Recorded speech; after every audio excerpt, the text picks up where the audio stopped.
Pernahkah Anda merasa sudah mendapatkan apa yang diinginkan? Uang, pujian, atau pencapaian dunia, tapi hati justru terasa hampa dan gelap. Sebaliknya, ada orang yang hidupnya tampak biasa saja, namun wajahnya begitu tenang dan bercahaya. Ternyata, rahasianya bukan pada apa yang kita miliki, tapi pada apa yang kita tangisi dan kemana arah kesibukan kita. Assalamualaikum warahmatullahi wabarakatuh, sahabat cerita ilmu. Selamat datang kembali di ruang berbagi inspirasi, tempat kita mengupas hikmah untuk menjalani hidup yang lebih bermakna. Semoga hari ini Anda dalam keadaan sehat dan hati yang selalu diterangi oleh cahaya iman. Sebelum kita gali lebih dalam materi yang sangat spesial ini, yuk dukung channel ini dengan cara like, komen, dan subscribe. Setiap dukungan Anda sangat berarti agar pesan kebaikan ini bisa menjangkau lebih banyak orang lagi. Mari kita mulai dengan niat yang tulus. Silahkan tuliskan doa pendek di kolom komentar. Ya Allah, jadikanlah dunia di tanganku, bukan di hatiku. Amin. Semoga doa yang Anda tuliskan menjadi jalan pembuka keberkahan bagi kita semua. Sahabat cerita ilmu yang saya cintai, pernahkah kalian berada di sebuah titik di mana kalian merasa telah memenangkan segalanya? Kalian memiliki pekerjaan yang diimpikan, kalian membeli barang yang selama ini hanya ada di keranjang belanja, kalian mendapatkan pujian dari orang-orang di sekitar, bahkan mungkin kalian sedang tertawa di tengah keramaian. Namun tepat saat tawa itu mereda, saat lampu kamar dipadamkan, dan saat sunyi mulai menyapa, tiba-tiba ada sebuah lubang besar di dalam dada. Sebuah perasaan hampa yang tidak bisa dijelaskan oleh logika. Rasanya seperti sedang meminum air laut. Semakin kita tenggak, semakin tenggorokan kita terasa kering kerontang. Inilah yang kita sebut sebagai paradoks kebahagiaan. Kita seringkali menyangka bahwa bahagia itu adalah akumulasi dari apa yang kita dapatkan. Kita menyangka bahagia itu adalah tumpukan angka di rekening atau validasi dari pandangan manusia. Padahal, hati manusia memiliki mekanismenya sendiri. Hati itu ibarat wadah suci yang dirancang oleh Sang Pencipta untuk menampung sesuatu yang luas, sesuatu yang tidak terbatas. Namun, kesalahan fatal kita adalah mencoba mengisi wadah yang luas itu dengan dunia, sesuatu yang sangat sempit, sangat kecil, dan sangat fana. Bayangkan sebuah wadah raksasa yang mencoba diisi dengan setetes air. Ia tidak akan pernah penuh, ia akan selalu terasa haus. Ketika hati kita dipenuhi oleh ambisi dunia yang tanpa batas, ia mulai kehilangan cahayanya. Ia menjadi gelap. Mengapa? Karena dunia ini hanyalah bayangan, dan siapapun yang mengejar bayangan, ia akan kelelahan tanpa pernah benar-benar bisa menangkapnya. Kita terjebak dalam perlombaan yang tidak ada garis finishnya, sehingga jiwa kita letih, semangat kita redup, dan akhirnya hati kita kehilangan kemampuan untuk melihat kebenaran. Mari kita bicara tentang sesuatu yang lebih personal, air mata. Ada sebuah rahasia besar tentang air mata yang jarang kita sadari. Setiap tetes air mata yang jatuh dari pelupuk mata kita membawa pesan tentang kondisi rohani kita. Ada tangisan yang menghancurkan, tapi ada juga tangisan yang menyembuhkan. Nasihat bijak mengatakan bahwa menangisi sesuatu yang berkaitan dengan dunia itu bisa membuat hati menjadi gelap. Kalimat ini mungkin terdengar sederhana, tapi maknanya sangat tajam. Mengapa menangisi dunia membuat hati gelap? Karena saat kita meratapi kegagalan bisnis, saat kita menangis terseduh-seduh karena dihianati manusia, atau saat kita sedih berlebihan karena kehilangan status sosial, sebenarnya kita sedang menunjukkan betapa besarnya berhala dunia itu di dalam hati kita. Kita menangis karena kita merasa kehilangan sesuatu yang kita anggap sebagai sumber kebahagiaan. Kita menangis karena kita lupa bahwa semua itu hanyalah titipan yang memang sejak awal sudah dijadwalkan untuk kembali kepada pemiliknya. Tangisan dunia adalah tangisan protes kepada takdir, tangisan yang lahir dari rasa tidak terima atas ketetapan Allah.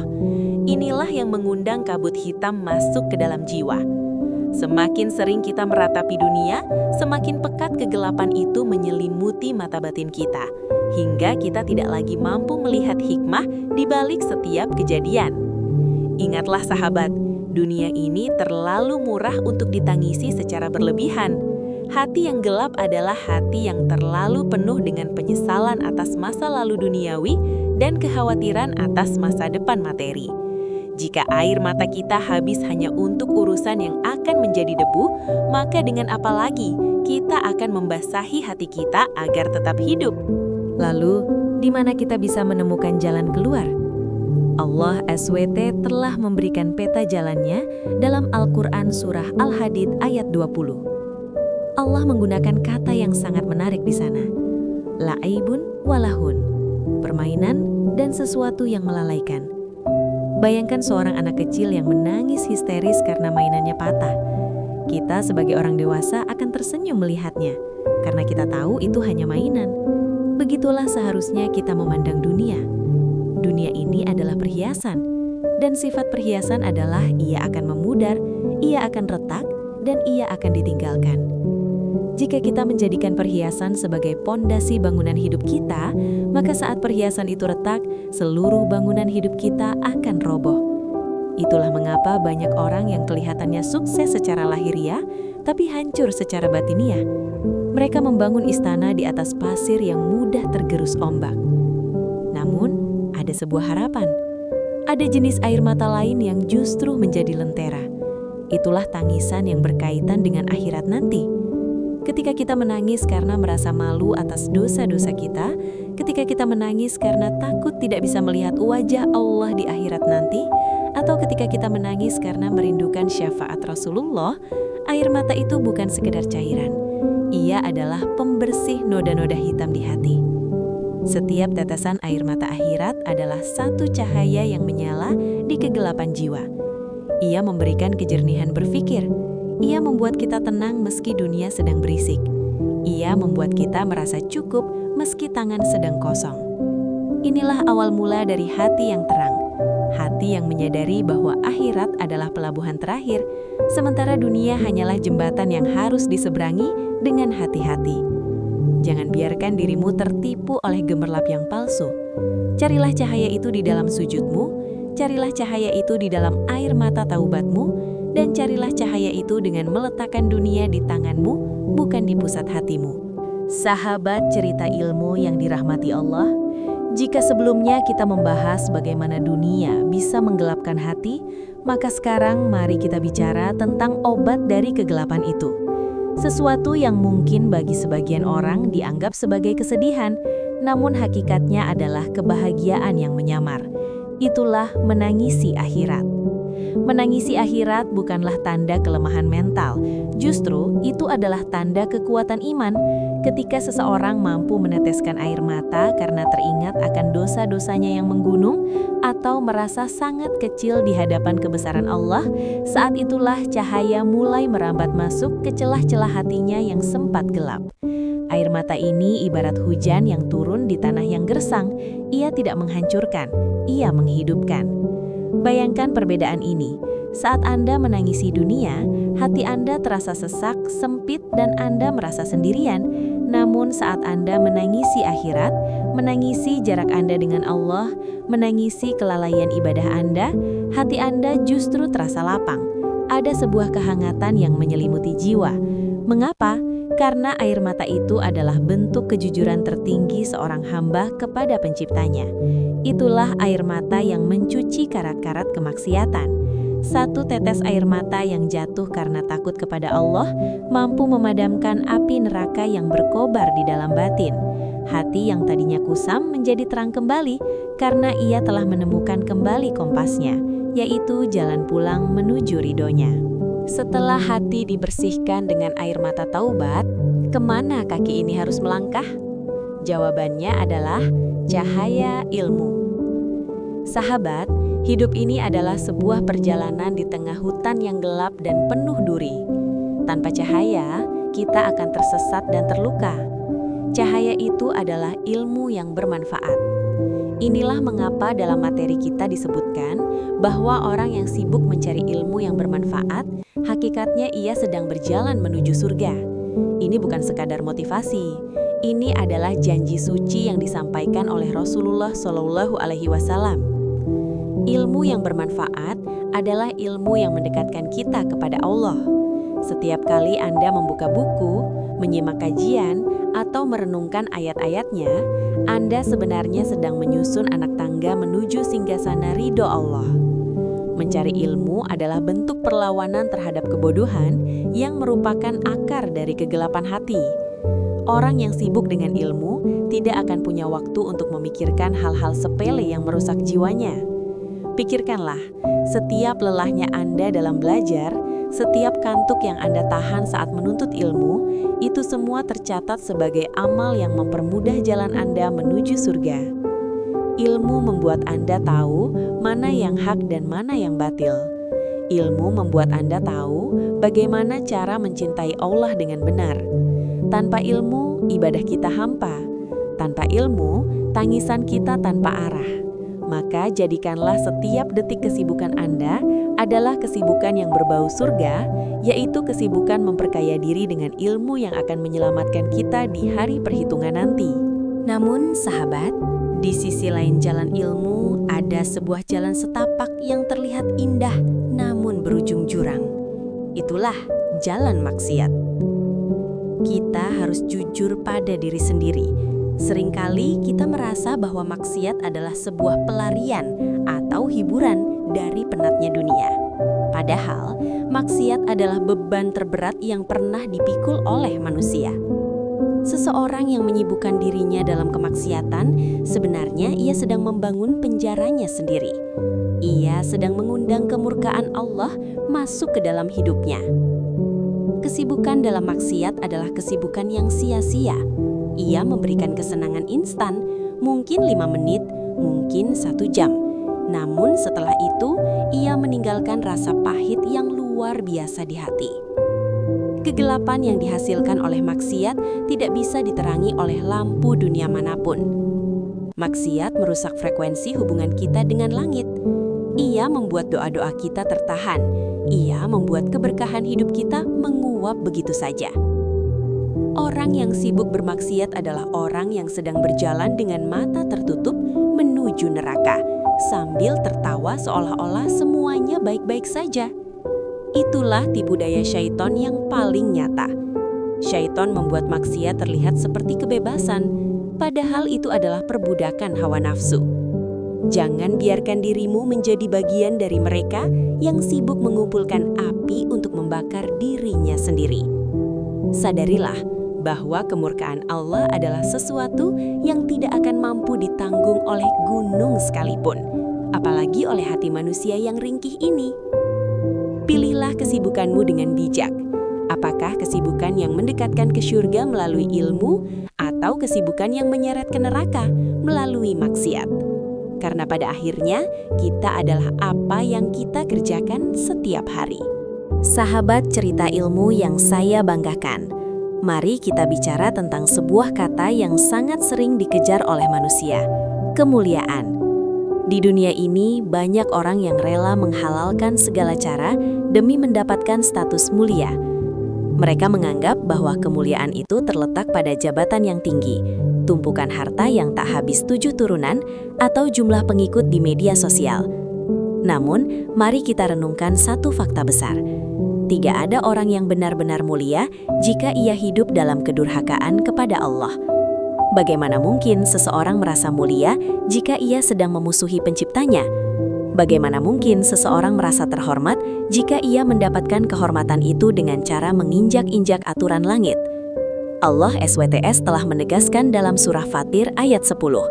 Barang siapa menghendaki kemuliaan, maka bagi Allah lah kemuliaan itu semuanya. Kalimat ini adalah tamparan bagi kita semua. Kemuliaan bukan barang dagangan yang bisa dibeli dengan uang, bukan juga panggung yang bisa dibangun dengan kebohongan. Kemuliaan adalah hadiah dari Allah bagi mereka yang patuh. Jika Allah tidak memberikan kemuliaan itu, maka setinggi apapun manusia memujimu, di mata langit engkau tetaplah rendah. Jangan tertipu oleh sorak-sorai dunia yang sementara.